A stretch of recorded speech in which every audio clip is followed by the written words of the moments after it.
आप सबको जय मसीह की एक बार फिर से पास्टर गैब्रियल की तरफ से प्यार भरा नमस्कार। आइए सबसे पहले प्रार्थना करते हैं।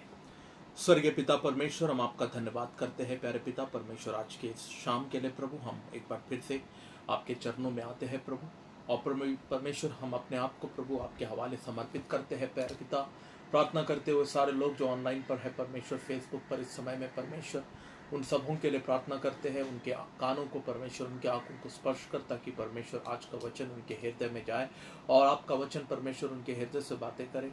पूरा परिवार समेत मिल करके परमेश्वर आपका वचन का अध्ययन करे। प्रभु जी, हम आपका धन्यवाद करते हैं। स्वर्गीय पिता परमेश्वर, प्रभु प्रार्थना करते हैं प्यारे पिता, हमारे बीच में कोई बीमार है, हमारे बीच में यदि कोई दुखी है, कष्टी है, रोगी है या किसी प्रकार से पीड़ित है प्रभु, उन सबों के लिए हम प्रार्थना करते हैं यीशु प्रभु के नाम से। इसी समय परमेश्वर आपका चंगाई वाला हाथ परमेश्वर आप बढ़ा करके उनके रोगों को चंगा कर, उनके घावों को चंगा कर, उनके बीमारियों को चंगा कर और उनको छुटकारा दिला प्रभु।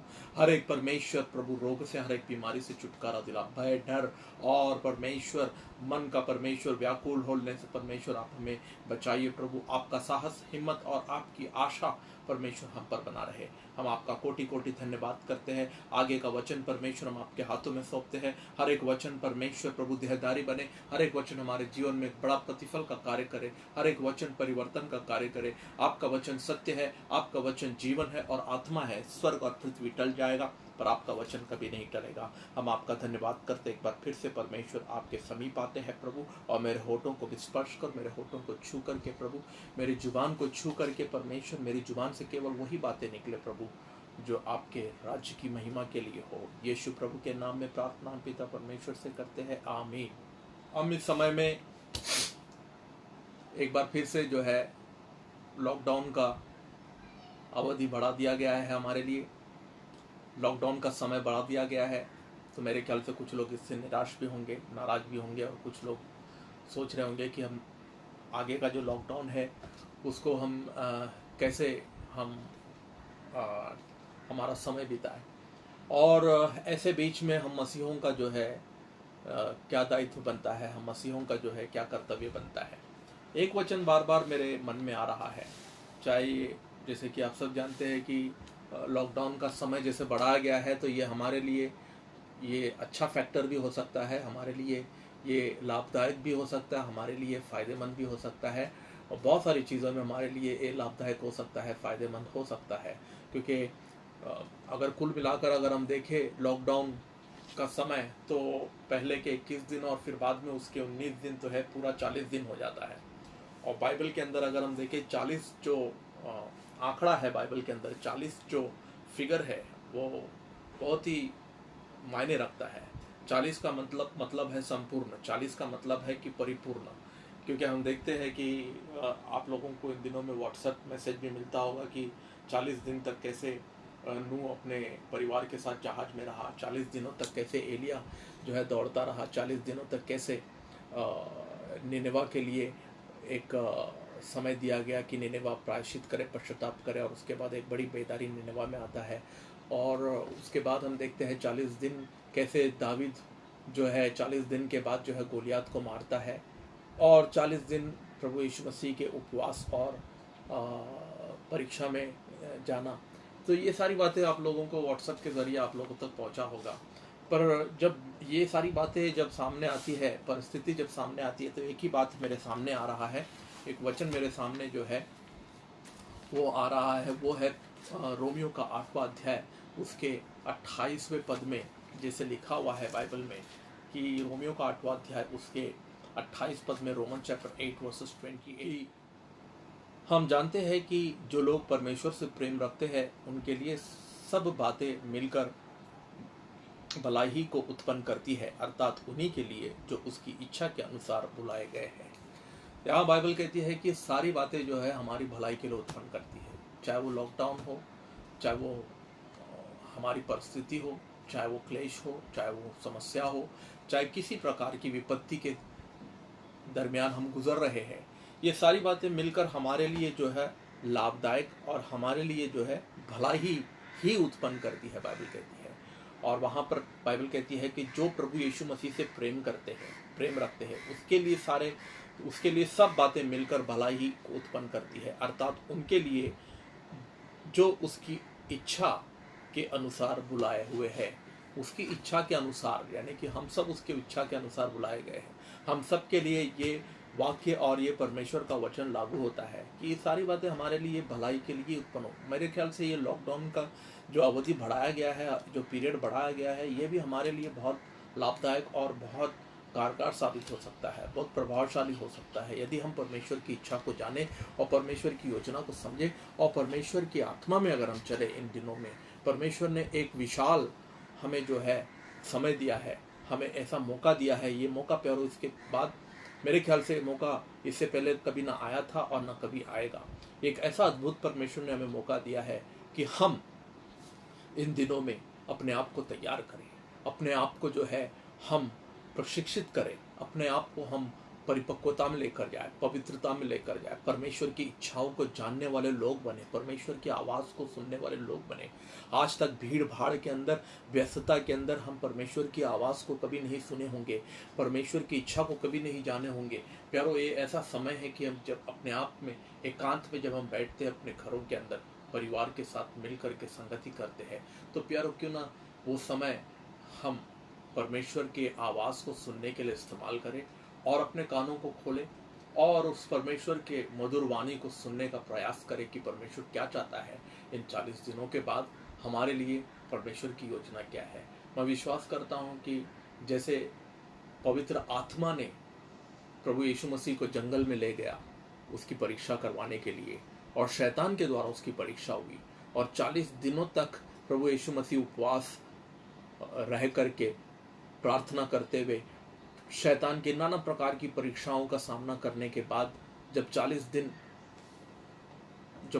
दिन के बाद जब वो बाहर निकले, तो मत्ती का 11वां अध्याय का 14 अध्याय की 11वां पद बाइबल कहती है कि वो बड़े सामर्थ के साथ वहां से बाहर आया, बड़े सामर्थ के साथ, परमेश्वर की आत्मा के सामर्थ के साथ वो वहां से बाहर आया। और उसके बाद जो देखते हैं हम कि अद्भुत सेवकाई प्रभु यीशु मसीह करते हैं, चिन्ह और चमत्कार, छुटकारा, चंगाई, आशीष और लोगों को सुसमाचार बताना, परमेश्वर के राज्य के बारे में प्रचार प्रसार करना, मंदिरों में जाकर, आराधनालयों में जाकर, लोगों के घर घर जाकर के लोगों को चंगा करना, बड़ी भीड़ को देख करके तरस खाना और उनको चंगा करना, एक बहुत बड़ा सेवकाई प्यारो। उसका प्रारंभ जो है उस जंगल से शुरू हुआ, उस वीरान जगह से, उस रेगिस्तान से शुरू हुआ जहाँ पर प्रभु यीशु मसीह अकेले थे और परमेश्वर उसके साथ था और शैतान लगातार उसकी परीक्षा कर रही थी। मैं समझता हूँ प्यारो कि आज हम जिस परिस्थिति से गुजर रहे हैं, उसके बाद जब हम यहाँ से बाहर निकलेंगे तो मेरे ख्याल से प्रभु यीशु मसीह कलीसिया को तैयार कर रहा है, प्रभु यीशु मसीह उसके दुल्हन को तैयार कर रहा है। प्रभु यीशु मसीह विवाह के पहले जैसे कि दुल्हन टाइम निकाल करके, अपना काम धंधा छोड़ करके, जैसे वो थोड़ा समय जो है मनन करने लगती है, जैसे वो थोड़ा समय जो अपने आप को तैयारी में लगाती है, तैयार होने में, अपने आप को जो है और सुंदर और भी अपने आप को जो है सुडौल बनाने में वो लग जाती है, वैसे आज कलीसिया का ये समय आ गया है। कलीसिया, ये अब हमारी बारी है कि हम आने वाला हमारा जो दूल्हा है प्रभु यीशु मसीह, उसके लिए तैयार हो जाए, उसके आगमन की तैयारी करें, अपने आप को तैयार करें। हमारे भीतर जो भी पाप है, अधार्मिकता है, कमजोरियां है, हमारे अंदर जो भी ऐसी ऐसी बातें हैं जो परमेश्वर को नहीं भाता है, उन बातों को हम निकालें और अपने आप को शुद्ध करें और परमेश्वर के साथ समय बिताएं, परमेश्वर की इच्छाओं को और परमेश्वर की योजनाओं को जानें और अपने आप को परमेश्वर के उस बादलों में उठा लिए जाने के लिए तैयार हो जाए। क्योंकि प्रभु यीशु मसीह अपनी कलीसिया को लेने आ रहा है, एक ऐसी कलीसिया जो बिना झुर्रियों वाला है, बिना दाग वाला है, बिना पाप वाला, निष्पाप, निष्कलंक और तेज से भरा हुआ तेजस्वी कलीसिया को प्रभु यीशु मसीह उठाने आ रहा है। मैं आशा करता हूं कि आज हम अपने घरों के अंदर जो है प्रार्थना करेंगे, आत्मा में चलेंगे, आत्मा में बने रहेंगे और निरंतर अपने कानों को हम खुला रखेंगे परमेश्वर की आवाज़ सुनने के लिए कि परमेश्वर हमें क्या बताना चाहता है। संदेश में जाते हैं। जो संदेश है वो उसका शीर्षक है कि टचिंग द अनटच, यानी कि उनको छूना जिनको छूने की मनाही है। उनको छूना। आज परिस्थिति आज हमारे सामने कुछ ऐसा है जो आज से 2000 साल पहले प्रभु यीशु मसीह के समय में परिस्थितियां थी। और बाइबल के कुछ लोग ऐसे थे बाइबल के अंदर जिनकी परिस्थितियां बिल्कुल आज जैसे हमारे यहाँ पर कुछ लोगों की परिस्थितियां है, जैसे कि छूना नहीं है, उनके करीब नहीं जाना है, उनको क्वारंटीन करना है, उनको एक अलग से कमरे में रखना है, और उनको जो है उनके पास भी नहीं जाना है, दूर से ही जो है उनसे संपर्क भी नहीं करना, बल्कि अगर कोई वाद विवाद भी करना है तो दूर से करना, और उनको एक ऐसा अकेले कोठरी में उनको जो है कैद कर देना ताकि उनका संक्रमण किसी को ना लगे। pero ये वो समय आज जो हम जी रहे हैं, ये समय प्रभु यीशु मसीह के समय में 2020 साल पहले भी कुछ लोगों के अंदर, बाइबल के अंदर कुछ लोगों के जीवन में ऐसा समय से भी लोग गुजरे। तो उस समय में जब वे लोग ऐसे परिस्थिति से जब गुजरे तो सोचिए कि उनके जीवन में कितनी बड़ी समस्याएं और कितनी समस्याओं का सामना उन्हें करना पड़ा होगा। आज जो है, आज घूम फिर कर हम फिर से 2020 वाले के समय में फिर से जो है हम पलट करके 2020 के समय में चले गए। 2020 से के पहले वाले समय में हम जा चुके हैं, लेकिन आज भी हम दावा करते हैं कि हम आधुनिक हो चुके हैं, हम एडवांस्ड हो चुके हैं। मेरे ख्याल से आज भी हमें और एडवांस होने की ज़रूरत है और आधुनिक होने की ज़रूरत है। हम इतने एडवांस तो नहीं हुए कि आज हम कोरोना जैसे इस महामारी का इलाज ढूंढ निकालें। आज कोई मेडिकल साइंस के पास, कोई सरकार के पास, कोई नेता के पास, कोई बड़ा आला अधिकारी के पास, कोई तत्वज्ञान फिलोसोफर या कोई भी बड़ा साइंटिस्ट हो, किसी के पास ये छोटा सा जो कीटाणु है, एक छोटा सा वायरस है, उसे हटाने का या उससे निजात पाने का या उसे छुटकारा पाने का कोई इलाज नहीं है, कोई रास्ता नहीं है, कोई सुझाव नहीं है। तो इसका मतलब है कि हम एडवांस नहीं हुए हैं, हमें और भी एडवांस होने की ज़रूरत है। पर हम देखते हैं उस समय में, ऐसे परिस्थिति में जहां हम किन बातों को छू नहीं सकते हैं, कुछ लोगों को हम छू नहीं सकते हैं, ऐसे परिस्थिति में प्रभु यीशु मसीह ऐसे लोगों को किस प्रकार से छू सकता है और प्रभु यीशु मसीह उन लोगों तक कैसे पहुंच सकता है। और उस समय के भी बाइबल के अंदर अगर हम देखें तो प्रभु यीशु मसीह कैसे उन लोगों तक पहुंचा होगा, ये हम देखते हैं। खास करके मैं चाहता हूं पहले कि मैं कुछ बातें बताना चाहता हूं। मत्ती के 8वें अध्याय, कुछ लोग हैं बाइबल के अंदर, 4 लोगों के विषय में मैं बताऊंगा। अगर हमें अवधि देती है, समय अगर हमें इजाज़त देती है, 4 लोगों के बारे में बताऊंगा जिन लोगों को उस समय में क्वारंटीन में जाना पड़ा, सेल्फ आइसोलेशन में जाना पड़ा। उन लोगों को समाज से प्रताड़ित किया गया क्योंकि वे लोग बीमार थे और उनका जो रोग था वो छुआछूत का रोग था, और कोई उनसे बातें करना पसंद नहीं करते थे, कोई उनके पास जाना पसंद नहीं करते थे, कोई उनसे मिलना पसंद नहीं करते थे। इतना ही नहीं, यदि ऐसे रोग से अगर कोई पीड़ित हो जाए तो उसको सब कुछ खोना पड़ता था, अपना परिवार, अपने बच्चे, अपनी पत्नियां और सगे संबंधी, समाज, मित्र, दोस्त, यार, सबसे अलग हो करके उनको रहना पड़ता था। अब देखिए यहाँ पर मत्ती के 8वें अध्याय के पहले पद से लेकर के हम उसके 4थे पद तक पढ़ेंगे। जब वह उस पहाड़ से उतरा तो एक बड़ी भीड़ उसके पीछे हो ली, और देखो एक कोढ़ी ने पास आकर उसे प्रणाम किया और कहा, हे प्रभु, यदि तू चाहे तो मुझे शुद्ध कर सकता है। यीशु ने हाथ बढ़ा करके उसे छुआ और कहा, मैं चाहता हूँ तू शुद्ध हो जा। और वह तुरंत कोढ़ से शुद्ध हो गया। और यीशु ने उससे कहा, देख, किसी से ना कहना, परंतु जाकर अपने आप को याजक को दिखा और जो चढ़ावा मूसा ने ठहराया है उसे चढ़ा, ताकि लोगों के लिए गवाही हो। देखिए यहाँ पर एक कोढ़ी, आप सब जानते हैं कि प्रभु यीशु मसीह अगर मत्ती के 5वें अध्याय में जाए तो प्रभु यीशु मसीह पहाड़ी उपदेश देने के लिए पहाड़ पर चढ़ जाते हैं, और पहाड़ी उपदेश के लिए जब वो पहाड़ पर जाते हैं तो वहाँ पर बहुत सारी बातें सिखाते हैं। तो कहीं ना कहीं उस पहाड़ के निचले स्थान पर, कहीं ना कहीं झाड़ियों के अंदर, कहीं ना कहीं किसी पत्थर के पीछे ये कोढ़ी जो था वह यीशु मसीह के नीचे उतरने का इंतजार कर रहा था, ताकि वो नीचे आए और वो बिल्कुल उसके सामने जा कर के वह घुटने टेक करके उससे विनती करे, अपनी चंगाई के लिए उससे याचना करे, प्रार्थना करे कि वह यीशु उसे चंगा करे। तो उस समय का ये माहौल देखिए कि यह व्यक्ति पहाड़ पर तो नहीं जा सकता था जहाँ चेले थे, यह व्यक्ति प्रभु यीशु मसीह के सामने भी नहीं आ सकता था, क्योंकि उस समय में जिन लोगों को कोढ़ हुआ करता था, जो लोग कोढ़ से पीड़ित थे, ऐसे लोगों को लोग जो है समाज से बाहर निकाल दिया करते थे। और ये मूसा का बहुत ही एक प्रकार से जो है एक ऐसा उनके यहाँ नियम था, खास करके कोढ़ियों को लेकर के, जो कोढ़ी होते थे उनको लेकर के एक ऐसा नियम था कि वे लोग समाज के अंदर रहने की उनकी इजाज़त नहीं थी। और अगर हम देखें लव व्यवस्था के 14वें अध्याय में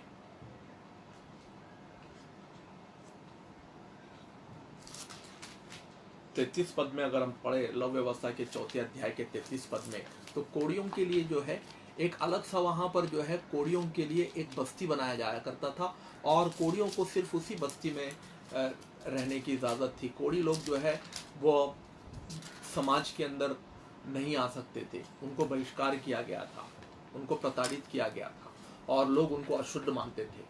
और कोढ़ियों का ये नियम था, बाइबल कहती है लव व्यवस्था के 14वें अध्याय के 33 पद में, फिर यहोवा ने मूसा और आरून से कहा, जब तुम लोग कनान देश में पहुंचो जिसे तुम्हारी निज भूमि होने के लिए तुम्हें देता हूं, उस समय यदि मैं कोढ़ी की व्याधि तुम्हारे अधिकार के किसी घर में दिखाऊं, तो जिसका वह घर हो वहां जाकर याजक को बता दे कि मुझे ऐसा दिखाई पड़ता है कि घर में मानो कोई व्यक्ति है।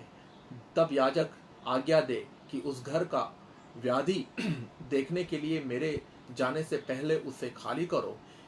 कहीं ऐसा ना हो कि जो कुछ घर में है वह अशुद्ध ठहरे, और पीछे याजक घर देखने के भीतर जाए, तब वह उस व्यक्ति को देखे, और यदि वह व्याधि घर की दीवारों पर हरी हरी या लाल लाल मानो खुदी की लकीरों के रूप में हो, तो लकीरें दीवारों की गहरी आप तो याजक घर से बाहर द्वार पर जाकर घर के 7 दिन तक बंद कर रखे।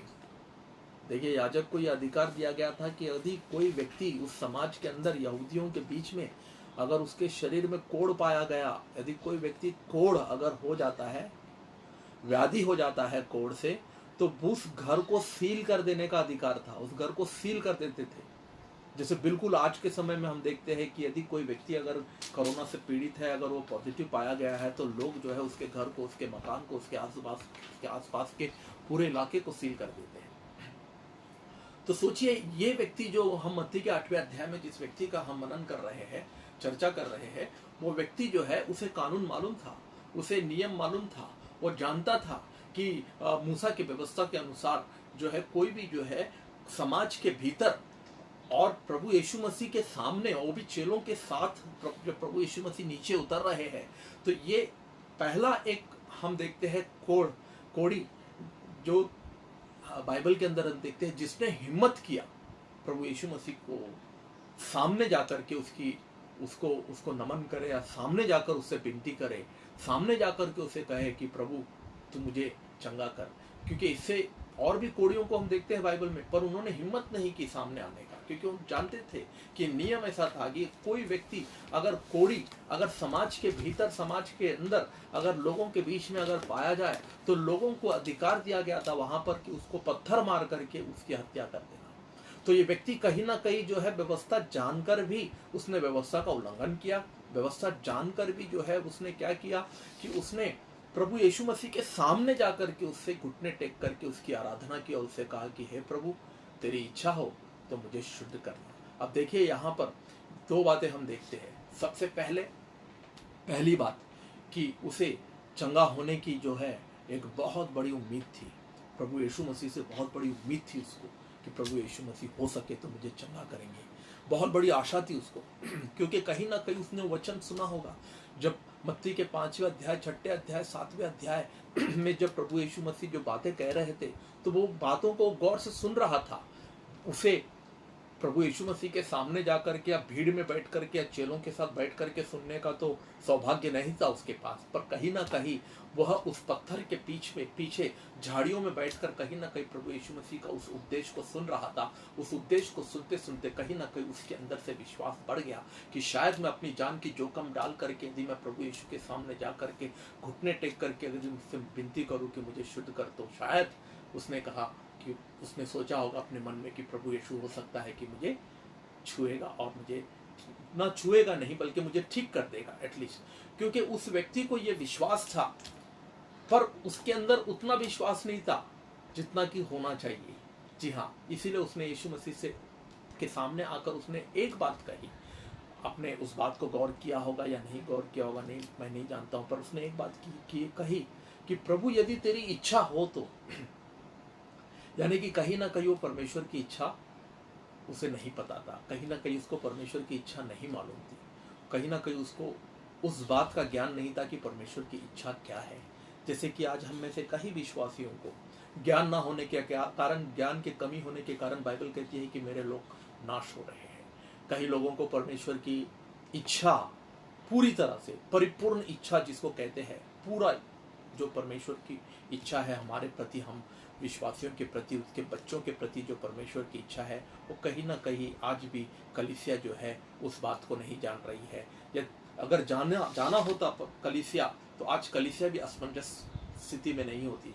आज कलीसिया भी परमेश्वर के सामने प्रश्नवाचक चिन्ह लेकर नहीं आता। आज कलीसिया जो है उस कोड़ी के सम्मान नहीं आता, जैसे कि आज हम में से बहुत सारे लोग ये कहते हैं कि प्रभु यदि तेरी इच्छा हो, प्रभु यदि तेरी इच्छा हो। हर बात में हम सब कहते हैं कि प्रभु यदि तेरी इच्छा हो, यानी कि हमें उसकी इच्छा है या नहीं है इस बात का पूरा ज्ञान हमें नहीं है। जबकि परमेश्वर जो है अपनी इच्छा को प्रकट करता है। अपनी इच्छा को प्रकट करने के लिए परमेश्वर ने जो है हमें वो हर साधन दिया है, पवित्र आत्मा का सामर्थ दिया है। पवित्र आत्मा को सहायक बना करके परमेश्वर ने धरती पर भेजा ताकि वो पवित्र आत्मा यीशु की बातों को हमें बताए और यीशु की मनोकामनाओं को और उसकी इच्छाओं को और उसके इरादों को हमें प्रकट करे।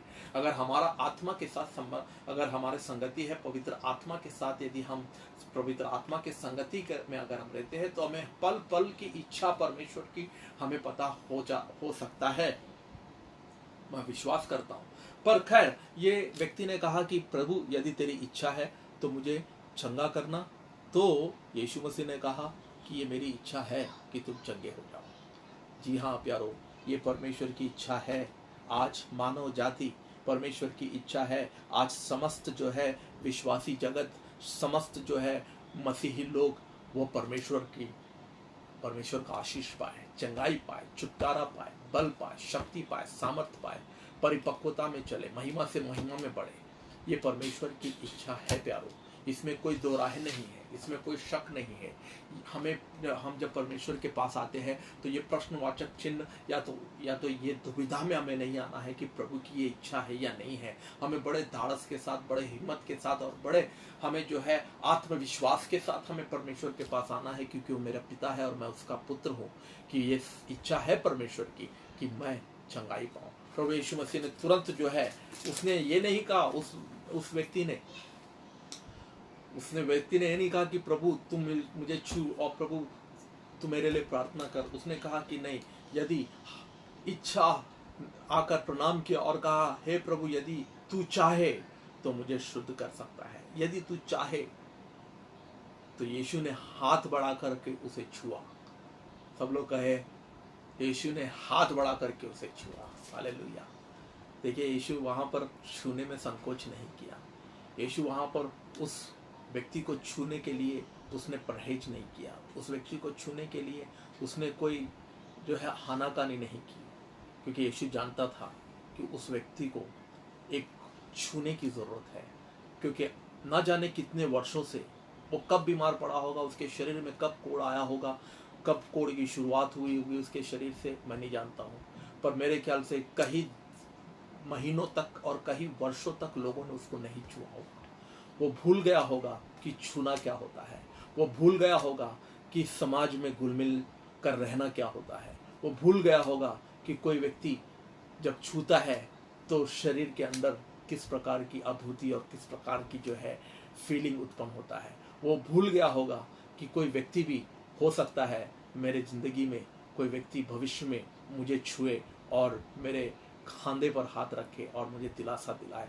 वो इस बात का कोई उम्मीद नहीं था प्यारो, क्योंकि उस समय में जो कोढ़ की जो बीमारी होती थी, कोढ़ का जो रोग हुआ करता था, वो कंटेजियस डिसीज जिसको कहते हैं, छूने वाला, छूने से जो है एक दूसरे में ट्रांसफर होने वाला, और जो है उसका कोई इलाज नहीं हुआ करता था, उसका कोई उपचार नहीं हुआ करता था, वो सिर्फ बढ़ता था और पूरे शरीर में अगर छोटा सा दाग अगर कोढ़ का अगर शरीर के अंदर अगर आ जाए तो वो पूरे शरीर में फैल जाता और फैल करके वो जो है उस व्यक्ति का प्राण ले लेता, उस व्यक्ति की जो है उससे जान चले जाती।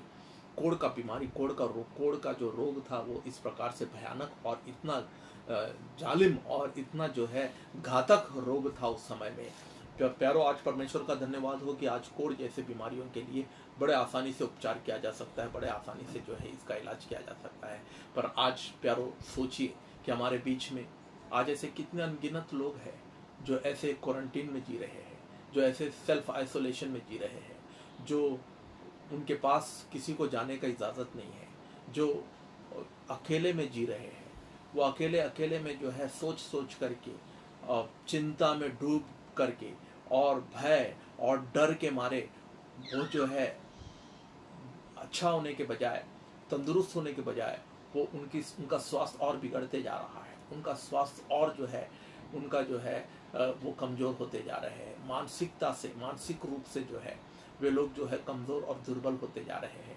प्यारो, यदि ऐसे लोग हमारे पास अगर हमारे संपर्क में है या यदि हम उनसे बातें कर सकते हैं या हम उनसे किसी तरह से उनको संदेश पहुंचा सकते हैं, तो आज ऐसे लोगों तक यही एक संदेश हम पहुंचाए कि यीशु मसीह है जो हमें छू सकता है, यीशु मसीह है जो ऐसे क्वारंटीन में भी, ऐसे अकेलेपन में भी आकर के हमारी सहायता कर सकता है, हमारे साथ संगति कर सकता है, हमारे बिस्तर के बाजू में बैठ करके वह हमारे सर पर हाथ रख करके हमें छू सकता है और हमें हर बीमारी और रोगों से हमें छुटकारा दिला सकता है।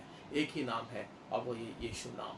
और इसके लिए प्यारो, इस दुनिया में चाहे मेडिकल साइंस के पास सारे लोग कोशिश कर रहे हैं, सारे लोग प्रयत्न कर रहे हैं, पर उनके पास इसका इलाज है या नहीं है, इसका उत्तर है या नहीं है, मैं नहीं जानता हूँ। पर एक बात जानता हूँ कि प्रभु यीशु मसीह के पास इसका उत्तर ज़रूर है, प्रभु यीशु मसीह के पास इसका इलाज जरूर है। प्रभु यीशु मसीह जो है इस बीमारी से, इस रोग से लोगों को चंगा ज़रूर कर सकता है। प्रभु यीशु मसीह ऐसे लोगों के जीवन में अद्भुत कार्य अभी कर सकता है प्यारो। अभी यीशु मसीह है तो आशा है, यीशु मसीह है तो मुमकिन है, यीशु मसीह है तो संभव है, यीशु मसीह है तो सब कुछ है प्यारो। उसके बाद हम देखते हैं लूका के 17वें अध्याय के 11 पद से लेकर के 19 पद तक। यहाँ पर एक कोड़ियों का टोली था, क्योंकि उस समय में कोड़ी लोगों को जो है ऐसे कोड़ियों की बस्ती में जो है टोली बना करके एक ही मकान के अंदर या एक ही कमरे के अंदर एक झुंड बना करके उन लोगों को जो है 10 या 12 कोड़ी लोगों को वो लोग साथ में वहाँ पर रखते थे। 17 अध्याय लूका के 17वें अध्याय में अगर हम देखें उसके 11 पद से लेकर के 19 पद तक, ऐसा हुआ कि वह यरूशलेम जाते हुए सामरिया और गलील के बीच से होकर जा रहा था। किसी गांव में प्रवेश करते समय उसे 10 कोढ़ी मिले। उन्होंने दूर खड़े होकर ऊंचे शब्द से कहा, हे यीशु, हे स्वामी, हम पर दया कर। उसने उन्हें देखकर कहा, जाओ और अपने आप को याजकों को दिखाओ। और जाते ही जाते वे शुद्ध हो गए। तब उनमें से एक यह देखकर कि मैं चंगा हो गया हूं, ऊंचे शब्द से परमेश्वर की बड़ाई करता हुआ लौटा और यीशु के पांवों पर मुंह के बल गिर करके उसका धन्यवाद करने लगा, और वह सामरी था। इस पर यीशु ने कहा, क्या 10 शुद्ध ना हुए? तो फिर वे 9 कहाँ है? क्या इस परदेशी को छोड़कर कोई और न निकला जो परमेश्वर की बड़ाई करता? तब उसने उससे कहा, उठकर चला जा, तेरे विश्वास ने तुझे चंगा किया है। हालेलुया। यहाँ पर देखिए 10 कोढ़ी लोग, ये जो है एक कोढ़ियों के बस्ती में रहते थे और ये जानते थे कि यीशु मसीह जो है यरूशलेम को जाना है और सामरी और गलील के बीच से होकर वो जाने वाला है। ये बात ये कहीं ना कहीं यह उनको ये सूचना मिली होगी कि यीशु मसीह शायद इस रास्ते से गुजरने वाले हैं। यीशु मसीह शायद ये रास्ता अपनाएंगे यरूशलेम जाने के लिए, जो सामरी और गलील के बीच में से जो रास्ता। देखिए यहाँ पर एक इतिहास जो है इस प्रकार से था वहाँ पर। वहाँ की वास्तविकता ये थी कि जो यहूदी, जो पक्के यहूदी कहलाए जाते थे, यदि उनको यरूशलेम जाना है तो वो कभी ये रास्ते से नहीं गुजरते थे। कभी वो सामरी और गलील का जो छोटा जो रास्ता है, जिसको शॉर्टकट कहते हैं, कम समय में लगने और कम समय में पहुंचने वाला, यरूशलेम तक पहुंचने वाला जो रास्ता है, उस रास्ते को वो लोग हमेशा जो है अवॉइड करते थे। उस रास्ते को हमेशा वो लोग जो है उससे परहेज करते थे, क्योंकि वहाँ पर सामरी गाँव जो है वो सामरी गांव पड़ता है रास्ते में। इसीलिए वो लोग जो पक्के यहूदी होते थे वो सामरियों से जो है वो बहुत घृणा करते थे। सामरियों से जो है वो हमेशा दूरी बनाकर रखते थे। सामरियों को जो है हमेशा वो जो है एक बड़े ही निचले दर्जे के लोग समझते थे और उनसे दूरी बना करके उनसे जो है वे लोग जो है फासला बना करके रखते थे। उनका वो लोग जो है उनका चेहरा भी देखना पसंद नहीं करते थे। उनकी परछाई भी उनके ऊपर, या तो उनके भूमि या उनके सड़क के ऊपर से भी चलकर जाना पसंद नहीं करते थे। पर यहाँ पर हम देखते हैं यीशु मसीह कहीं ना कहीं जानते थे कि यहाँ पर एक जो है कोड़ियों की जो है बस्ती है, जहाँ पर कोड़ी लोग होंगे, और मैं अगर उस रास्ते से जाऊँगा तो शायद मुझे कोई ना कोई चंगाई के लिए मेरे पास आकर के, चंगाई की आशा करते हुए, चंगाई की अपेक्षा करते हुए मेरे पास आकर के कोई ना कोई शायद मुझे पुकारेगा। ये उसको विश्वास था। इसीलिए यीशु मसीह ने जो है वो राजमार्ग, जो हाईवे का रास्ता जो है, उस रास्ते को अपनाने के बजाय वो जो बीच वाला रास्ता है जो गलील और सामरिया से होकर के निकलती है, उस रास्ते से यीशु मसीह जाने लगे। और जैसे उस रास्ते से जाने लगे, ये जो 10 कोढ़ी लोग थे, उन्होंने जो है एक दल बनाया। उन्होंने जो है आपस में जो है उन्होंने एक डिस्कस करके आपस में जो उन्होंने तय किया कि जब यीशु मसीह यहाँ से गुजरेंगे तब हम सामने नहीं जाएंगे, पर दूर से ही हम पुकारेंगे। इसलिए बाइबल कहती है उन्होंने दूर खड़े होकर के 13वें पद में, लूका के 17वें अध्याय के 13वें पद में बाइबल कहती है, उन्होंने दूर खड़े होकर ऊंचे शब्द से कहा, हे यीशु, हे स्वामी, हम पर दया कर। दूर खड़े होकर के, वो लोग करीब नहीं आ सकते थे, क्योंकि कोढ़ी लोग जो है कभी जो है करीब या तो समाज के बीच में, समाज के तबकों के बीच में नहीं आ सकते थे। उनके लिए जो है आना मना था, उनको किसी भी समाज के लोगों के बीच में। और यदि वो लोग अगर आपते भी, तो वो लोगों को जो है अपने आप को अशुद्ध है, मैं अशुद्ध हूँ, मैं अशुद्ध हूँ, मैं अशुद्ध हूँ, वैसे चिल्लाना है, उनको बोलते रहना है, मैं अशुद्ध हूँ। कभी जो है, क्योंकि सप्ताह में एक बार जो है उनको खाने पीने का सामान जो है उनके बस्ती के किनारे पर, बस्ती के बिल्कुल छोर पर, यानी कि कम से कम एक 500 मीटर के फासले पर जो है वहाँ के अधिकारी लोग जो है उन कोड़ियों के बस्तियों में जाते थे। कोड़ियों की बस्तियों के एकदम किनारे पर जो है उनके लिए सप्ताह भर का खाना वो लोग वहाँ पर जो है छोड़ करके वो लोग चले जाते थे। और जब वो खाना लेने के लिए जब वो लोग आते थे तो उनको चिल्ला करके आना है कि मैं कोड़ी हूँ, मैं अशुद्ध हूँ, मैं अशुद्ध हूँ। तो यहाँ पर यीशु मसीह जैसे वहाँ से गुजर रहे थे तो इन कोड़ियों ने बड़े ऊंचे शब्दों में आवाज़ दे करके, बड़े ऊंचे शब्दों में उन्होंने पुकारा और कहा कि हे प्रभु यीशु, हे स्वामी, हम पर दया कर। और यीशु मसीह ने उसने उन्हें देखकर कहा, जाओ और अपने आप को याजकों को दिखाओ। यीशु मसीह ने उन कोड़ियों की ओर देखा, उनकी अवस्था को देखी और उन्हें कहा कि जाओ। उनको यीशु मसीह ने वहां पर उनको छुआ नहीं। मैं यही बात बताने की कोशिश कर रहा हूं आज के दिन प्यारों, कि कुछ कोड़ी थे बाइबल के अंदर जिनको यीशु मसीह ने छुआ, और यहाँ पर यीशु मसीह ने उनको छुआ नहीं, उनके पास नहीं गया, उनके करीब नहीं गया, बल्कि दूर से ही कहा कि जाओ अपने आप को याजक को दिखाओ। क्योंकि उस समय में याजक लोग जो है वो परीक्षण करते थे। याजक जो है वह सर्टिफिकेट देते थे, वह जो है आपको जो है वो प्रमाणित करते थे, वो देखते थे आपको, जो है निगरानी, आपके ऊपर निगरानी करते थे। आप उनके पास जाते तो वो आपको देखते कि हाँ ये जगह में, शरीर के ये हिस्से में जो है कोढ़ है, तो उसको निगरानी करते और उनको और 7 दिन का समय देता कि उनको और 7 दिन के बाद बुलाते। तो 7 दिन के बाद फिर से उसी जगह को वो लोग देखते थे कि क्या वो चंगा हुआ है, क्या वो दाग जा रहा है या बढ़ रहा है। अगर वो दाग जाता है तो उनको एक और 7 दिन का मोहलत देते थे, यानी कि 7 और 7 14 और 7 यानी कि 21 दिन। 21 दिन उनको समय दिया जाता था देखने के लिए कि क्या ये बढ़ रहा है या ये कम हो रहा है। यदि वो बढ़ रहा है, शरीर के दूसरे भागों में भी अगर वो बढ़ रहा है, तो उसको जो है हमेशा हमेशा के लिए कोढ़ी और अशुद्ध ठहरा दिया जाता था। तो यीशु मसीह ने कहा कि जाओ अपने आप को याजक को दिखाओ, और बाइबल कहती है कि तब उनमें से एक जाओ और अपने आप को याजक को दिखाओ, और जाते ही जाते वे शुद्ध हो गए। देखिए, प्रभु यीशु मसीह के शब्दों के अंदर, प्रभु यीशु मसीह के जुबान से निकली हुई बातों के अंदर इतना सामर्थ है प्यारो, इतना उसके अंदर जो है अद्भुत शक्ति है कि जैसे उन्होंने कहा कि जाओ जाकर याजक को दिखाओ, मंदिर के याजक को जाकर दिखाओ। मंदिर के याजक के पास पहुंचने से पहले याजक के यहाँ जाने, वैसे तो वो याजक के पास तक भी नहीं जा सकते थे, जबकि वो लोग एक जगह उनके लिए ठहराया जाता था, एक ठिकाना था उनके लिए जहाँ पर वो जाते थे और वहाँ पर वो खड़े रहते थे सारा दिन। और याजक उस जगह पर आकर के, क्योंकि उनको बस्ती में आकर के, गांव में आकर के, नगर में आने की इजाज़त नहीं थी, उस जगह में आकर के उनको याजक परीक्षण करता था।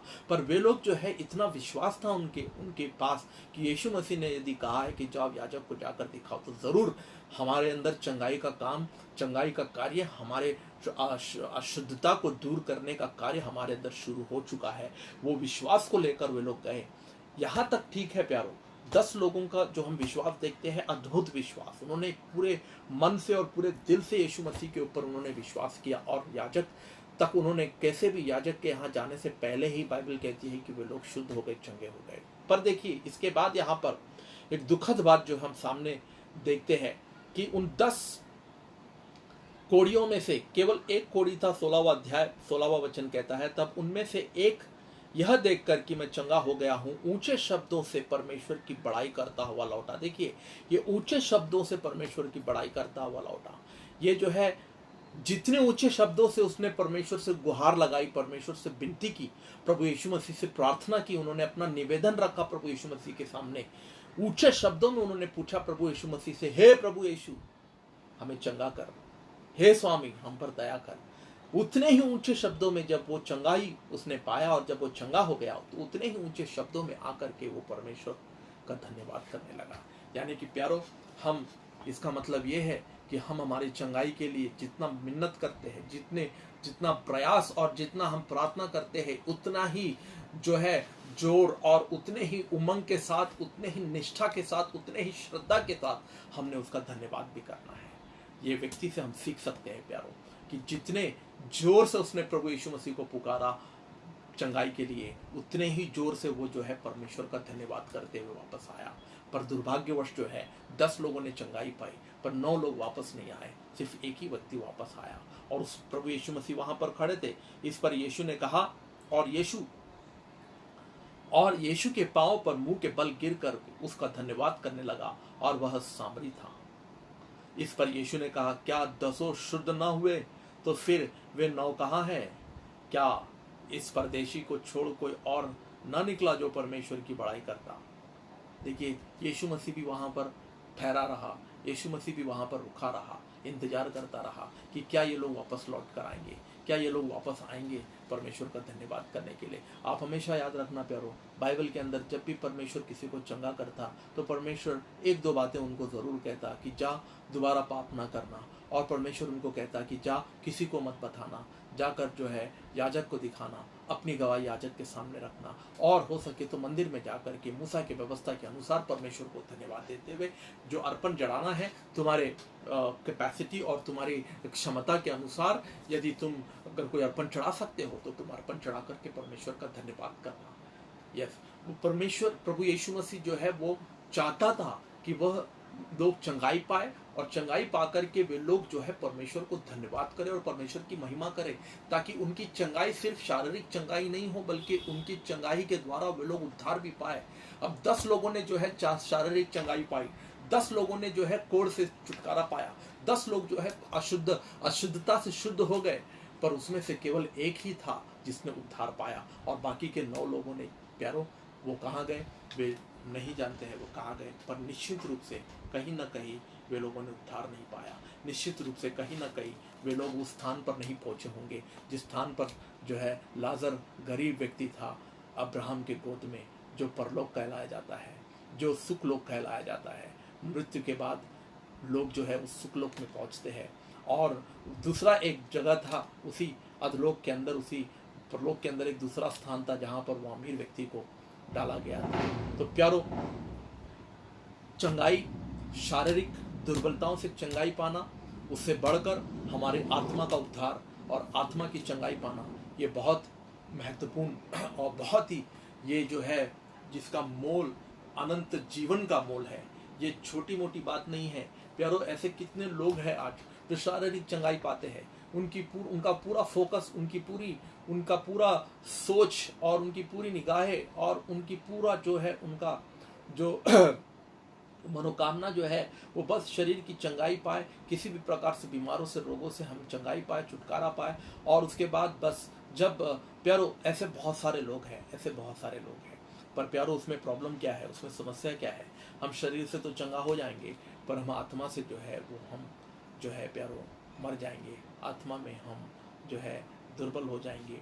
प्यारो, ऐसे कितने लोग हैं जिन्होंने चंगाई पाई पर उन्होंने उद्धार नहीं पाया, और कितने ऐसे लोग हैं जिन्होंने बीमारी पाई, जिनके जीवन में रोग आया, जो बीमार हुए, पर बीमार के होने के दरमियान उन्होंने यीशु मसीह पर भरोसा किया और यीशु पर विश्वास किया, और उन्होंने शरीर की चंगाई पाई या नहीं पाई हो, पर उन्होंने उद्धार जरूर पाया। तो इसलिए यीशु मसीह ने कहा, भला होता कि तू दोनों आंखों को लेकर स्वर्ग में जाने से भला होता कि एक आंख फोड़ करके तू स्वर्ग में जाए। भला होता कि दोनों हाथ सही सलामत स्वर्ग में जाने से बेहतर एक हाथ कटवा करके तू स्वर्ग में जाए। प्यारो, हम बीमार रहकर स्वर्ग में जाना और अनंत काल के जीवन में जीने से अच्छा, बेहतर प्यारो इस पृथ्वी के ऊपर सिर्फ मात्र पर शारीरिक चंगाई पा लेने से अच्छा जो है चंगाई नहीं पाना और स्वर्ग में जाना, उद्धार पाना हमेशा जो है वो बेहतर है। एक और बात देखते हैं हम लोग यहाँ पर मरकुस के 5वें अध्याय में।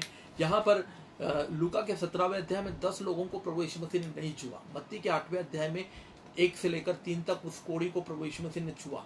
अब यहाँ पर मरकुस के 5वें अध्याय में जब हम जाते हैं, मरकुस के 5वें अध्याय में यहाँ पर प्रभु यीशु मसीह जब आराधनालय में थे तो वहां पर एक देखते हैं 21वें अध्याय में, मरकुस के 5वें अध्याय उसके 21वें पद में, मार्क चैप्टर 5 वर्सेस 21, जब यीशु फिर नाव से पार गया तो एक बड़ी भीड़ उसके पास इकट्ठी हुई। वह झील के किनारे ही था। याईर नामक आराधनालय का सरदार में से एक आया और उसे देखकर उसके पांव पर गिरा और यह कहकर उससे बहुत विनती की, मेरी छोटी बेटी मरने पर है, तू आकर उस पर हाथ रख कि वह चंगी होकर के जीवित रहे। तब वह उसके साथ चला और बड़ी भीड़ उसके पीछे हो ली, यहाँ तक कि लोग उस पर गिरे पड़ते थे।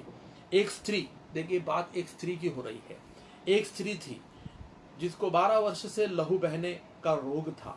उसने बहुत वैद्यों से बड़ा दुख उठाया और अपना सब माल व्यय करने पर भी उसे कुछ लाभ न हुआ था, परंतु और भी रोगी हो गई थी।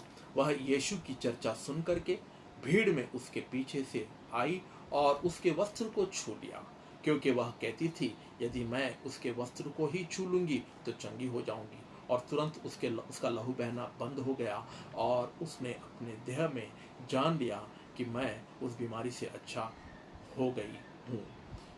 यीशु ने तुरंत अपने में जान लिया कि मुझ में से सामर्थ्य निकली और है, और भीड़ में पीछे फिर करके पूछा, मेरा वस्त्र किसने छुआ? उसके चेलों ने उनसे कहा, तू देखता है कि भीड़ तुझ पर गिरी पड़ती है और तू कहता है कि किसने मुझे छुआ? तब उसने उसे देखने के लिए जिसने काम किया था चारों ओर दृष्टि की। तब वह स्त्री यह जानकर कि मेरी कैसी भलाई हुई है, डरती और कांपती हुई आई और उसके पांव पर गिरकर उससे सब हाल सच सच कह दिया। उसने उससे कहा, पुत्री, तेरे विश्वास ने तुझे चंगा किया है, कुशल से जा और अपनी इस बीमारी से बची रहे। प्यारो, यहाँ पर ये स्त्री के विषय में अगर हम देखें तो ये स्त्री पीछे से आती है और यीशु मसीह का वस्त्र को छूती है, क्योंकि अगर हम लव व्यवस्था के भी जो 14वां अध्याय को हमने पढ़ा तो वह कोड़ियों के विषय में बताती है। अगर आप 15वां अध्याय को पढ़ोगे लव व्यवस्था का, यानी कि लेविटिकस चैप्टर 15 को अगर आप पढ़ोगे तो वहां पर शरीर से मवाद या शरीर से कोई भी चीज बहने वाला, जो जैसे कि लहू बहना या तो मवाद बहना, शरीर से चर्म रोग जिसको कहते हैं, चर्म रोग से पीड़ित जो लोग हैं उनके लिए भी वहां पर एक ऐसा स्थान, एक ऐसी उनके लिए एक बस्ती बनाई जाती थी जिनको अलग थलग कर दिया जाता था, उनको जो है समाज से अलग, वहाँ के लोगों से अलग, और उनको क्वारंटीन में भेज दिया जाया करता था। तो ये स्त्री भी जो थी ये भी उसी क्वारंटीन से बाहर आती है, उसी सेल्फ आइसोलेशन में थी, ना जाने कितने दिनों से। बाइबल कहती है कि कई दिनों से वो बीमार थी और कई वर्षों से, यानी कि 12 साल से उसके शरीर से लहू बह रहा है। उससे पहले ना जाने वो कितने सालों तक बीमार थी उससे पहले। तो सोच लीजिए कि 12 साल से यदि उसके शरीर से अगर लहू बह रहा है तो कहीं ना कहीं वो 12 साल से जो है अपने परिवार से अलग होगी, अपने बच्चों से अलग होगी, अपने पति से अलग होगा, या तो अपने समाज के लोगों से अलग होगी। कहीं ना कहीं 12 साल से ज्यादा कहीं ना कहीं जो है वो आइसोलेशन में जी रही थी, एकांत में, अकेलेपन में जो है, व्यक्तिगत रूप से जो है किसी ऐसे बस्ती के अंदर जहाँ पर कोई व्यक्ति ना हो, जहाँ पर कोई लोग नहीं है, जहाँ पर कोई नहीं है, वो अकेली वहां पर जो है उस घुटन के अंदर जी रही थी। तब उसने सुना, बाइबल कहती है, तो वह पीछे से, क्योंकि प्रभु यीशु मसीह आगे चलते थे और बड़ी भीड़ उसके पीछे चलती थी, चेले उसके आसपास में होते थे, तो वो सामने से नहीं आ सकती थी। वो जानती थी अगर वो सामने से अगर आए तो लोग पत्थर मार करके उसकी हत्या कर देंगे। तो उस औरत ने जो है पीछे से घुटने के बल, क्योंकि वो खड़ी भी नहीं रह सकती थी, तो 12 साल से आप सोच लीजिए कि जिसके शरीर से लहू बह रहा है उसकी अवस्था क्या होगी। 12 साल से यदि लगातार उसके शरीर से अगर लहू बहते जा रहा है, लहू बहते जा रहा है, तो उसके शरीर में कोई लहू का कतरा ही नहीं होगा। तो वो औरत, वो स्त्री कहाँ से चल पाती। तो वो जो है अपने घर से रेंगते रेंगते ही अपने घुटनों के बल जो है वो प्रभु यीशु मसीह के भीड़ के बीच में, जब लोग चल रहे थे उन लोगों के बीच में से, उनके दोनों पैरों के अंदर से बीच में से जो है वो रेंगते रेंगते रेंगते रेंगते, उसका लक्ष्य सिर्फ इतना था कि जहां यीशु है, यीशु तक पहुंचना और उसके वस्त्र को छूना।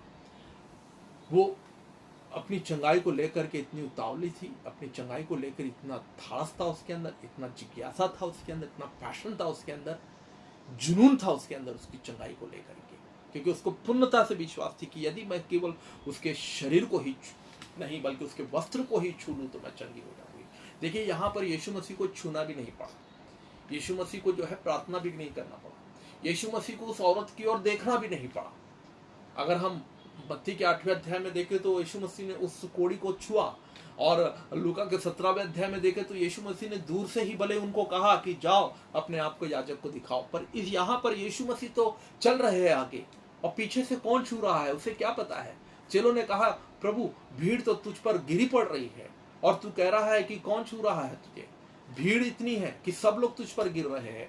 तब यीशु ने कहा कि नहीं, ये छूना वो छूना नहीं है, ये छूना सिर्फ एक साधारण छूना नहीं है, ये छूने में जो है किसी का विश्वास है, ये छूने में किसी का जो है भरोसा है, ये छूने में किसी ने अपने जान, अपने प्राण को जोखिम में डाल करके बड़ी आशा लेकर के मेरे पास आया है। ये वो छूना है जिसके छूने से मेरे शरीर के अंदर से सामर्थ्य निकलता है।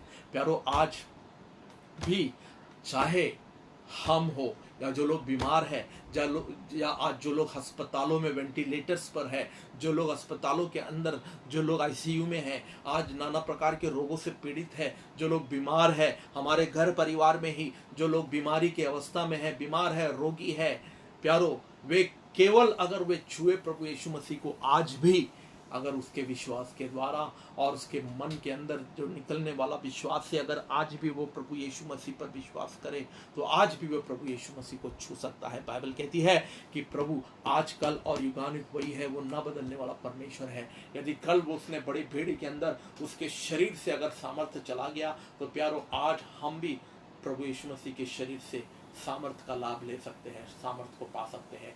केवल हमको छूना है उसको। यीशु मसीह के छूने तक इंतजार मत कीजिए प्यारो, अपने आप स्वयं उसको छूने का प्रयास करें। हम स्वयं जो है उसको छूने का प्रयास करें। हम उसको कैसे छू सकते हैं? हम उसको छू सकते हैं प्यारो, हम उसके करीब आकर के, समय बिता करके, प्रार्थना में घुटने पर आकर के, हम स्तुति आराधना करके, भजन करके, पवित्र आत्मा का बपतिस्मा पा करके, बाढ़ जोते हुए हम पवित्र जीवन जी करके, एक शुद्ध जीवन जी करके, परमेश्वर को प्रसन्न करने वाला जीवन जी करके, परमेश्वर की इच्छा को जानकर उन इच्छाओं पर चलने वाला जीवन जी करके, पवित्र आत्मा के अभिषेक से भरा हुआ जीवन जी करके, ऐसा जीवन जी करके प्यारो आज हम परमेश्वर को छू सकते हैं। आज हम प्रभु यीशु मसीह को छू सकते हैं, एक विश्वास से हम छू सकते हैं, ताकि आज भी उसका आत्मा और उसका सामर्थ्य हम पर उतर आए और हम जो नाना प्रकार की बीमारियों से, ना जाने कितने सालों से, कितने वर्षों से जो बीमार है, रोगी है, कष्टी है, जो आज पीड़ा में दबे हुए हैं, आज ऐसे लोगों के पास भी एक बहुत बड़ा उम्मीद है, एक बहुत बड़ी आशा है प्यारो। आज ऐसों को भी प्रभु यीशु मसीह छू सकता है और आपको छुटकारा दिला सकता है। प्रभु यीशु मसीह पर भरोसा करे, विश्वास करे प्रभु यीशु मसीह पर। यस, यहाँ पर प्रभु यीशु मसीह को छूने की जरूरत नहीं थी, स्वयं उस स्त्री ने उसे छुआ और उसके शरीर से जो है सामर्थ निकला और उस सामर्थ ने उस स्त्री को चंगा कर दिया। तुरंत पल भर के अंदर, क्षण भर के अंदर उस स्त्री चंगाई पाई। आइए हम उसके बाद एक और चौथी घटना को देखते हैं। मत्ती के 8वें अध्याय उसके 5वें पद से लेकर के मत्ती के 8वें अध्याय, यहाँ पर एक जो अधिकारी था वो प्रभु यीशु मसीह के पास आता है। मत्ती का 8वां अध्याय उसके 5 पद से लेकर के 13वें पद तक। जब वो कफरनहूम में आया तो एक सूबेदार ने उसके पास आकर उससे विनती की, हे प्रभु, मेरा सेवक घर में लकवा रोग से बहुत दुखी पड़ा है। उसने उससे कहा, मैं आकर उसे चंगा करूंगा। सूबेदार ने उत्तर दिया, हे प्रभु, मैं इस योग्य नहीं हूं कि तू मेरे छत तले आए, परंतु केवल मुख से कह दे तो मेरा सेवक चंगा हो जाएगा। क्योंकि मैं भी पराधीन मनुष्य हूँ और सिपाही मेरे अधीन है। जब मैं एक से कहता हूँ जा तो वह जाता है, और दूसरे से आ तो वह आता है, और जब अपने दास से कहता हूँ यह कर तो वह करता है। यह सुनकर यीशु को अचंभा हुआ और जो उसके पीछे आ रहे थे उससे कहा, मैं तुमसे सच कहता हूँ कि मैंने इज़राइल में भी ऐसा विश्वास नहीं पाया। और मैं तुमसे कहता हूँ कि पूर्व और पश्चिम से बहुत से लोग आकर के अब्राहम और इसहाक और याकूब के साथ स्वर्ग के राज्य में बैठेंगे, परंतु राज्य के संतान बाहर अंधकार में डाल दिए जाएंगे, वहां रोना और दांत पीसना होगा। तब यीशु ने सूबेदार से कहा, जा, जैसा तेरा विश्वास है वैसा ही तेरे लिए हो। और उसका सेवक उसी घड़ी चंगा हो गया। देखिए, यहाँ पर अब विश्वास काम कर रहा है सूबेदार का। अब सूबेदार जो है यहाँ पर विश्वासी नहीं था, सूबेदार जो है वो मसीही नहीं था। सूबेदार तो सूबेदार है, वो तो बहुत बड़ा अधिकारी है और वो सेना का जो है बहुत आला अधिकार, सेना का जो है बहुत ही सफासुलार जो है व्यक्ति है और उसके पास अधिकार है। वो किसी को कहता जा तो जाते हैं, किसी को कहते हैं आ तो वो आते हैं। उनके पास पूरा अधिकार भरा हुआ है। वह मसीह नहीं है, पर वह कहीं ना कहीं अपने सेवक से इतना प्यार करता था, अपने सेवक को इतना चाहता था, उसके अंदर जो है अपने सेवक के प्रति जो है एक लगन थी, एक सेवक के प्रति एक उसके अंदर तरस था। तो वह यीशु के पास जो है अपने सेवक के लिए आया, अपने लिए नहीं आया, वो अपने सेवक के लिए आया। और यीशु के पास आकर के उसने सबसे बड़ी बात क्या दिखाई, उसने कि उसने यीशु को भी अचंभित कर दिया, यीशु को भी अचंभा में डाल दिया। बाइबल यहाँ पर कहती है कि यीशु जो है ये 10वें वचन में, यह सुनकर यीशु को अचंभा हुआ। देखिए, यीशु को अचंभा हुआ, ये वचन, ये वाक्य आप बाइबल में जो है सब जगह नहीं देखोगे, सिर्फ 3 बार ही देखोगे आप, यीशु को अचंभा हुआ। एक तो यहाँ पर देखोगे यीशु को अचंभा हुआ, और दूसरा जो है मरकुस के 6ठे पद में देखोगे, 6ठे अध्याय में देखोगे, जहाँ पर यीशु मसीह उसके गांव में जाते हैं और वहाँ पर यीशु मसीह जो है जाकर के उनको बीमार लोगों के लिए चंगा करते हैं। तो बीमार लोग, बाइबल कहती है कि बहुत कम लोग चंगे हुए, वहाँ पर बहुत कम लोग, बहुत कम संख्या में लोग चंगे हो गए। तो वहाँ पर भी यीशु मसीह, बाइबल कहती है कि उनके विश्वास, उनके अविश्वास को देखकर यीशु जो है अचंभित हुआ, उनके अविश्वास को देखकर यीशु जो है बड़ा अचंभे में पड़ गया। और तीसरा घटना, जब पतरस जब नाव से डूबने लगता है, पानी पर चल करके डूबने, तो वहाँ पर वो अचंभित होकर के उन्होंने कहा कि तुम क्यों डरते हो। तूफान के समय में, सॉरी माफ करना, तूफान के समय में वो अचंभित होता है, उनके अविश्वास को देखकर कहता है कि तुम क्यों डरते हो। तो यहाँ पर यीशु मसीह यह सुनकर यीशु अचंबा हुआ और जो उसके पीछे आ रहे थे उससे कहा, मैं तुमसे सच सच कहता हूँ, मैंने इज़राइल में भी ऐसा विश्वास नहीं पाया। और मैं तुमसे कहता हूँ कि पूर्व और पश्चिम से बहुत सारे लोग आकर के अब्राहम के, इसहाक और याकूब के साथ स्वर्ग के राज में बैठेंगे। यहाँ यीशु मसीह ये वाक्य को क्यों कहते हैं कि कि पूर्व से, और ऐसा क्यों कहते हैं कि पूर्व और पश्चिम से बहुत से लोग, पूर्व और पश्चिम से क्यों? क्योंकि पूर्व से और पश्चिम से, क्योंकि पश्चिम में तो यहूदी लोगों का राज्य नहीं है, पश्चिम में तो विश्वासियों का कोई वहाँ पर ठिकाना नहीं है।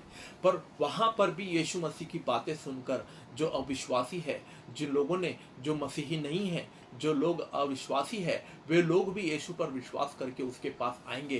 पर कई यहूदी लोग जो वहाँ पर रह करके, जैसे कि मरकुस के 6 अध्याय में, अपने ही गांव में, अपने ही नगर में जा करके जब वह चंगा करने लगा लोगों को, बीमार लोगों के लिए प्रार्थना करने लगा, तो वहाँ पर ज़्यादा उन्होंने लोगों के जीवन में कार्य नहीं हुआ। वहाँ पर ज़्यादा जो है चंगाई का और छुटकारे का कार्य नहीं हुआ, क्योंकि वहाँ पर उनके पास विश्वास नहीं था। तो यीशु मसीह यहाँ पर ये बताने की कोशिश कर रहे हैं प्यारों कि अविश्वासियों के अंदर भी एक बहुत बड़ी आशा है कि अविश्वासी लोग भी यदि यीशु पर विश्वास करें तो वो लोग भी जो है स्वर्ग राज्य में प्रवेश कर सकते हैं, जहाँ अब्राहम, याकूब और इसहाक है। वहाँ पर जैसे कि वो गरीब व्यक्ति जाकर के अब्राहम की गोद में जाकर के बैठा, वैसे अविश्वासी लोग जिन्होंने कभी बाइबल नहीं पढ़ा, जिन्होंने कभी आराधनालय में नहीं गए, जो कभी प्रेयर मीटिंग में नहीं गए, जो कभी भी सभा में नहीं गए, वे लोग ना जाने कब उनके अंदर विश्वास आ जाए और वो लोग कहे कि नहीं, मैं विश्वास करता हूँ यीशु मसीह पर, और वो यीशु मसीह के पास आए और वो कहे कि प्रभु मैं विश्वास करता हूँ, तू मुझे चंगा करना।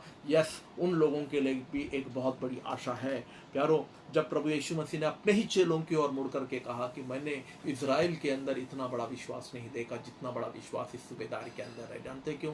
क्योंकि सूबेदार अधिकार वाला व्यक्ति था। वो जानता था कि अधिकार कैसे काम करता है, वो जानता था कि अधिकार में कितने सामर्थ्य होता है, वो जानता था कि अधिकार से मैं क्या कुछ नहीं कर सकता हूँ, अधिकार से मैं किसी को उठा सकता हूँ, किसी को बैठा सकता हूँ, किसी को जा कहता हूँ तो जाता है, किसी को आ कहता हूँ तो आता है।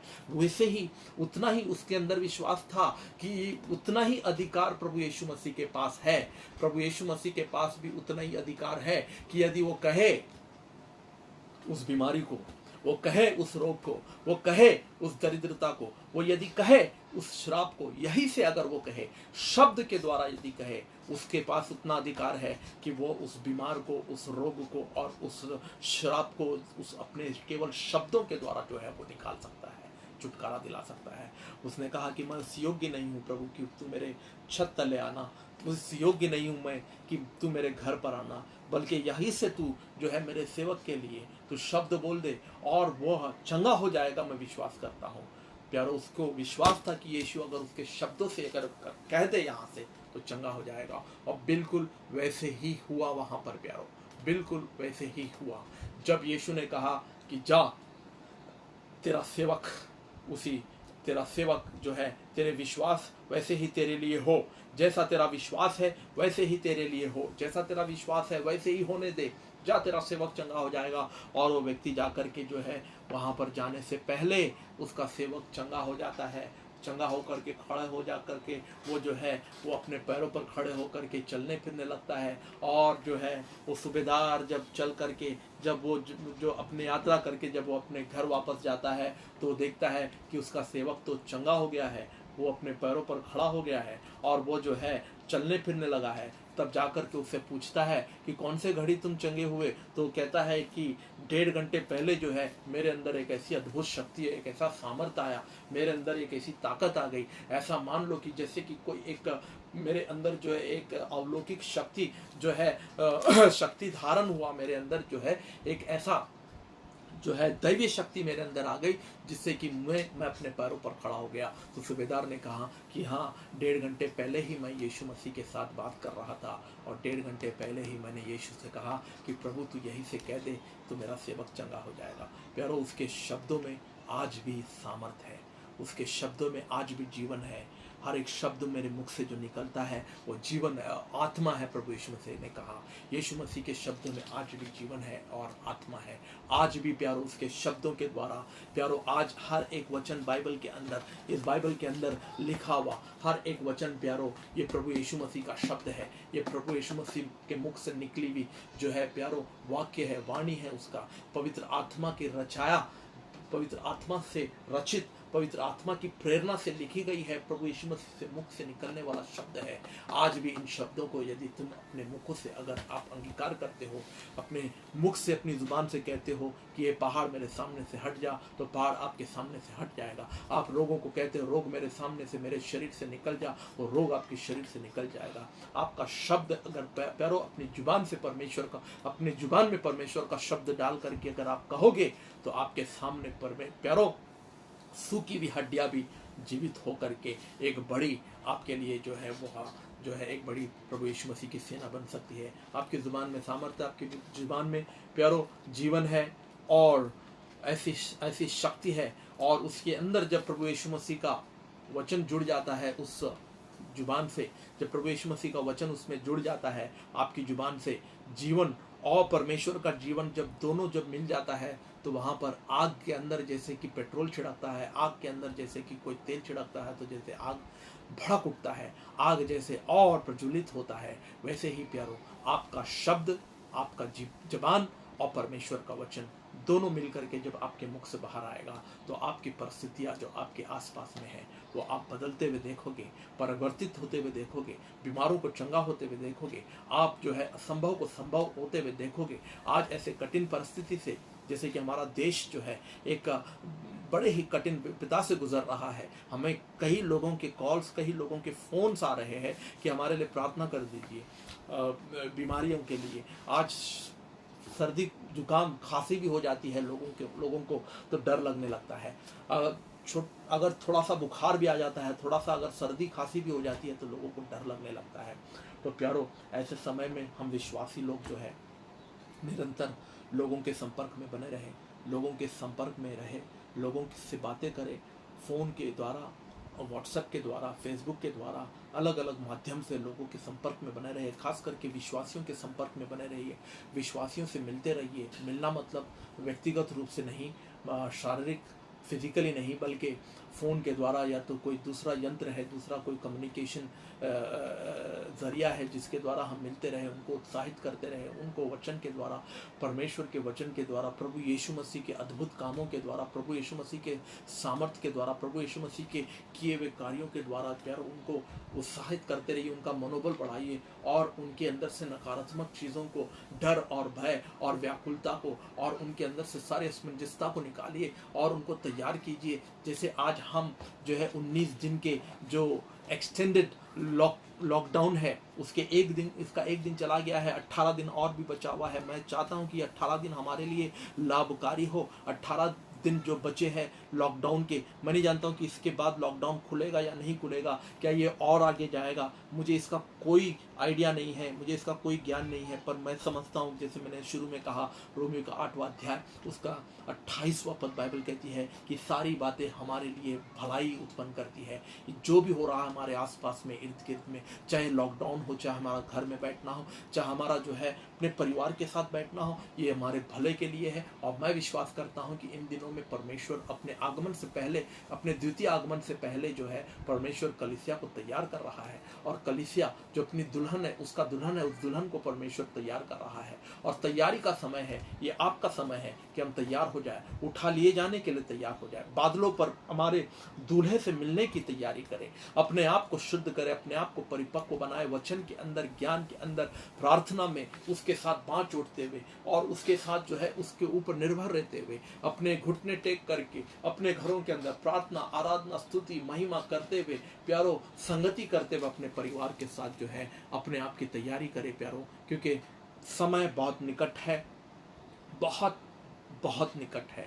और हम एक ऐसे अंतिम पड़ाव में चल रहे हैं कि मेरे ख्याल से ये जो है हमारे जो अंतिम यात्रा है, जो स्टेशन है, आखिरी स्टेशन है, उसके पहले वाला स्टेशन है, इसके बीच में ही हमारा आखिरी स्टेशन आने वाला है। प्यारो, उससे पहले हम पूरा विश्वास करें और पूर्ण विश्वास करें। आज भी अपने हाथों को बढ़ा करके, विश्वास के हाथों को बढ़ा करके प्रभु यीशु मसीह को छुए और प्रभु यीशु मसीह के शरीर और उसके स्वर्ग के सिंहासन से सामर्थ्य को पाए, अभिषेक को पाए, अनुग्रह को पाए, दया और कृपा को पाए और अपने जीवन और अपने परिस्थितियों को बदलने के लिए उस परमेश्वर पर निर्भर रहे, परमेश्वर के ऊपर भरोसा करें, उस पर विश्वास करें और उसकी महिमा करें। आप सबको जय मसीह की। एक बार फिर से आप सब लोग जुड़े, आप सब लोगों ने इस वचन को सुना और ये वचन मैं विश्वास करता हूँ कि आप लोगों के अंदर आपके मनोबल को और आपके विश्वास को और आपके हृदय को ये वचन जो है एक बल और सामर्थ्य देने का काम करेगा और इस वचन के द्वारा आप उत्साहित हुए हो, आप आशीषित हुए, मैं विश्वास करता हूँ। एक बार फिर से आप सबको पास्टर गैब्रियल की तरफ से जय मसीह की। आप सब लोग सुरक्षित रहिए, आप सब लोग जो है अपने अपने घरों में परमेश्वर के साथ समय बिताने में लिप्त रहिए, लवलीन रहिए। God bless you all. आखिर में एक प्रार्थना करेंगे। मैं चाहूँगा कि इस समय में हम सब अपने प्रार्थना में एक हो जाइए। प्रार्थना में एक होकर के हम उन लोगों के लिए विशेष करके प्रार्थना करेंगे जो आज बीमार है, रोगी है, कष्टी है, जो आज अंतिम घड़ी में जी रहे हैं, जीवन और मृत्यु के बीच में संघर्ष कर रहे हैं। Let's pray for those who are hopeless, doesn't have hope, and let's pray for those who are just suffering, going through all these troubles. I pray, Father God, I thank you, Lord, for your, Lord God, for your divine plans, Lord God, unchanging plans, Lord God. I thank you, Lord God, for your purpose. I thank you. You are the same yesterday, today, and forever. You are the unchanging God. As you moved in the multitude, when you saw the multitude, your heart was filled with compassion. I pray, Lord God, for your compassion to come upon your people. Your people may be blessed tonight. They may be touched and they may be healed. परमेश्वर, हम प्रार्थना करते हैं कि तेरे बच्चों को चंगा कर प्रभु, स्पर्श कर, उनको छू करके प्रभु, अपने शब्द को बेच करके, चंगाई के वचनों को बेच करके, अपने महान सामर्थ्य हाथों को बढ़ा करके प्रभु तू उनको छू प्रभु, उनके बीमारों को और उनके रोगों को चंगा कर प्रभु और उनको आशीष दे प्रभु। उनको हर प्रकार के, नाना प्रकार की बीमारियों से, रोगों से उनको छुड़ा, दरिद्रता से, श्रापों से, बीमारियों से, रोगों से, दुर्बलताओं से, कमजोरियों से उनको छुड़ा प्रभु और उनको ब्लेस कर, उनको आशीष दे। हे पिता परमेश्वर, प्रार्थना करते हमारे मुंबई शहर के लिए, महाराष्ट्र के लिए और भारत के लिए प्रभु जी, और परमेश्वर विदेशों के लिए भी प्रभु, जहां पर परमेश्वर प्रभु कोरोना वायरस के संक्रमित परमेश्वर दिन प्रतिदिन परमेश्वर संख्या बढ़ते जा रही है, दिन प्रतिदिन परमेश्वर इसका संक्रमण बढ़ते जा रहा है, दिन प्रतिदिन परमेश्वर लोग पीड़ित होते जा रहे हैं, लोग होपलेस हो चुके हैं, आशाहीन हो चुके हैं, उनके पास कोई उम्मीदें नहीं है, कोई आशा नहीं है, कोई रास्ता नहीं है, कोई उनके पास उपाय नहीं है प्रभु। ऐसे में परमेश्वर अपने महान सामर्थ्य हाथों को परमेश्वर बढ़ा करके उनके रोगों को छू ले प्रभु, उनके परमेश्वर कमजोरियों को छू ले प्रभु, उन कोरोना वायरस से पीड़ित लोगों को छू करके उनको चमत्कारिक रूप से, अद्भुत रूप से परमेश्वर, आश्चर्यचकित रूप से परमेश्वर उनको वहां से बाहर निकाल प्रभु, ताकि हर एक पेशेंट, हर एक मरीज परमेश्वर चंगा होकर के वो घर वापस जाए और परमेश्वर अपने परिवारों के साथ वो समय बिताए प्रभु। जैसे आपने परमेश्वर उस कोड़ी को परमेश्वर चंगा किया, शुद्ध किया और उसे अपने घर वापस भेजा, जैसे आपने उस महिला को चंगा किया, शुद्ध करके उसे घर वापस भेजा, जैसे आपने याईर के परमेश्वर बेटी को आपने जिलाया प्रभु, और जैसे कि परमेश्वर जायरस के परमेश्वर, जैसे परमेश्वर सूबेदार के सेवक को आपने परमेश्वर लकवे से परमेश्वर चंगा किया और उसे आपने छुड़ाया, उसे बचाया, और जैसे परमेश्वर आपने उस कोड़ियों के लिए, 10 कोड़ियों के लिए परमेश्वर आपने चंगाई दी प्रभु, उनको आपने अवसर दिया। इसके लिए परमेश्वर हम प्रार्थना करते हैं, आप उसी सम्मान परमेश्वर सारे बीमारियों के लिए, सारे रोगों को ले, सारे रोगियों को परमेश्वर शुद्ध कर प्रभु, उनको चंगा कर प्रभु, और उनको परमेश्वर अपने अपने घरों में जाने के लिए उनके रास्ता और उनके लिए मार्ग तैयार कर। हम आपका धन्यवाद करते हैं, सारा आदर, गौरव, महिमा, स्तुति, प्रशंसा हम आपको देते हैं। यीशु प्रभु के नाम में प्रार्थना पिता परमेश्वर से करते हैं, आमीन। आप सबको जय मसीह की, और प्रभु आप सबको आशीष